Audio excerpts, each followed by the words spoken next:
আমি ট্যাগ নেই সেই ওয়েবসাইট আজকে আমি আপনাদেরকে দেখাবো। আর এই ট্যাগগুলো আমাকে অনেক সাহায্য করে ভিডিও ভাইরাল করতে। যদি আমার ভিডিও শর্ট ফিডে না যায় তাহলে সার্চে অনেক ভিউ আসে, মানে আমার ভিডিও সার্চে চলে যায়। যেমন আমার এই ভিডিও দেখেন ইউটিউব শর্ট ফিড থেকে অনেক কম ভিউ হইছে, কিন্তু সার্চের মাধ্যমে অনেক বেশি ভিউ হইছে, মানে আমার এই ভিডিও সার্চের মাধ্যমে ভাইরাল হইছে। আজকে আমি ভাইরাল ট্যাগের ওয়েবসাইট দেখাবো। যদি আপনি এই ওয়েবসাইট থেকে ট্যাগ নিয়ে ব্যবহার করেন তাহলে আপনার ভিডিও শর্ট ফিডে না গেলেও সার্চে ভিউ হবে।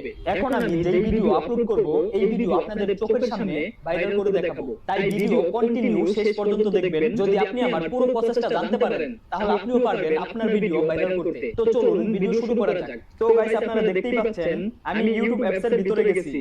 আর এখানে আমার কি হবে ভাই, মানে আমাদের প্রথম চ্যানেল সেটা লগইন করা আছে, মানে আমি যে চ্যানেলে শুধু শর্ট ভিডিও আপলোড করি সেই চ্যানেল লগইন করা আছে। আমি ইউটিউব অ্যাপসের সাহায্যে ভিডিও আপলোড করব। কিভাবে মোবাইল দিয়ে ভিডিও আপলোড করতে হয় সবার প্রথমে আপলোড করার প্রসেসটা দেখাচ্ছি। এতে আপনার ভিডিও ডেফিনেটলি ভাইরাল হবে। আগে ভিডিও